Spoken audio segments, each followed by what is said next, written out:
Hey, what's up everybody? Ultimate Reviews here and welcome back for another video. So we finally managed to get our hands on the just released Samsung Galaxy Note 4. It was actually unveiled on the 3rd and I was unable to attend the event due to the Sony press conference, but IFA has officially begun and we've managed to get our hands on the Samsung Galaxy Note 4.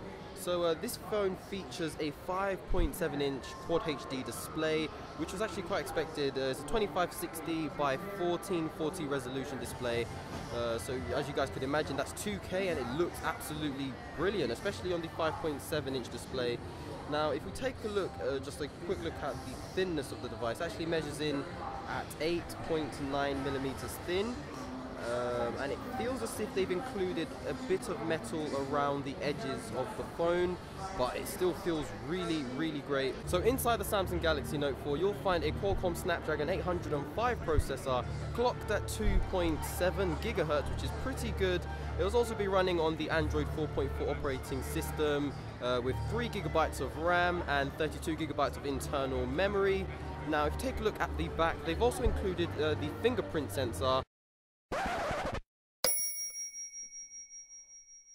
And right above we have the 16 megapixel rear facing camera with the smart optical image stabilization, real-time HDR. And then if we head over to the front facing camera, you'll also find a 3.7 megapixel front facing camera, which also is able to shoot 1080p video. So somewhere on this display they've actually included a UV sensor which will be able to pick up rays from outside and determine how much sunscreen you will need. And this may be useful on those day outs, on the sunny day out, and you're not too sure how much sunscreen you're going to need to put on. So the Samsung Galaxy Note 4 will be able to determine that. So if you quickly take a look around the device, you'll find the Samsung's typical physical home button, and then on the right hand side you'll find the return button alongside with the tab button on the left hand side. Now if you take a look on the left hand side of the device, you'll find the volume up and volume down rocker, which is pretty useful. And then over at the right hand side of the device you'll also find the power button, and right at the top you'll find the 3.5mm headphone jack, along with that looks as if to be an IR blaster.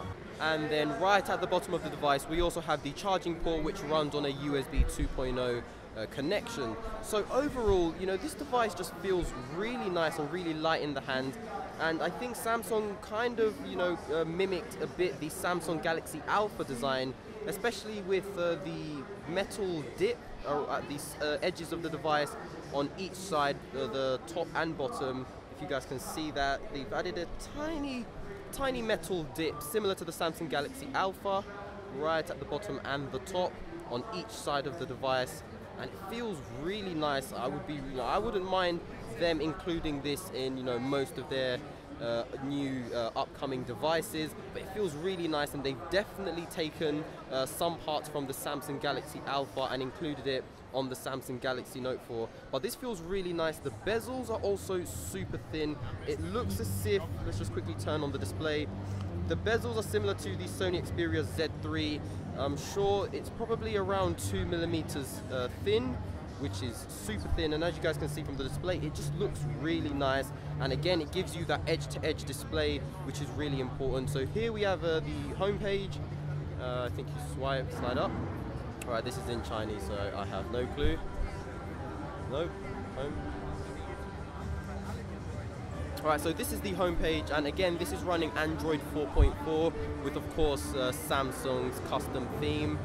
And this phone runs pretty quick as well, just quickly swiping through the apps, and that is no lag whatsoever. Let's just quickly open up an app that would normally lag. For example, okay, let's check out Instagram on Android. I think we all know Instagram on Android is possibly not the best, but right, so that opened up pretty quick, and unfortunately I can't log in here. Let's quickly open up the camera app and see how quick it could take photos. So alright, hey, alright, so let's quickly take some photos. Alright, this is using the front facing camera, and And again, this is really, really clear. Just going to take a moment here just to, all right, so it's also got it's got facial recognition on the front-facing camera, and the screen just looks incredibly clear. I think it's great that they've included a 2K display on this smartphone.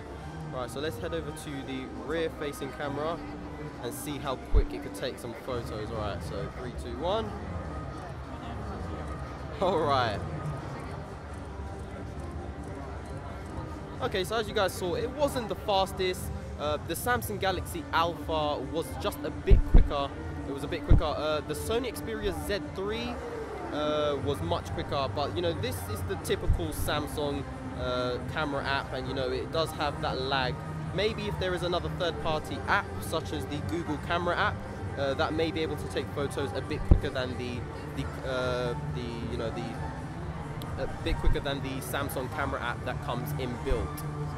So I just want to quickly talk again about the front panel, not just the display. If we quickly take a look at the top of the device where the Samsung logo is, they've also included this really nice rounded edge right at the top of the device. I'm not sure if you guys can see that right around there.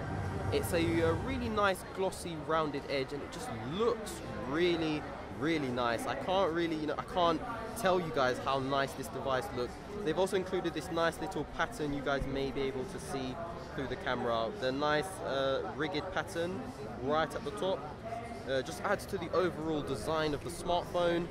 And also at the bottom, they've also got that same pattern that goes along the whole front panel of the smartphone. Alright, now moving again to the back, we'll also find that heart rate scanner, as I mentioned earlier, and the camera. But I wanted to talk mainly about the actual design, the material also of the back cover. That looks as if to be a forks leather back cover, similar to the Samsung Galaxy Note 3. Now, I'm not sure the milliamp battery. Oh, right, so it's running a 3,220 milliamp battery, and Samsung have also written next to the spec sheet over here. It's also got fast charging. So maybe this feature, hopefully it's not a gimmick, hopefully it actually charges the phone fast and efficiently, so it will be able to last you the whole day. But I think after the Samsung Galaxy S5 they really did improve the battery life on their Samsung Galaxy devices.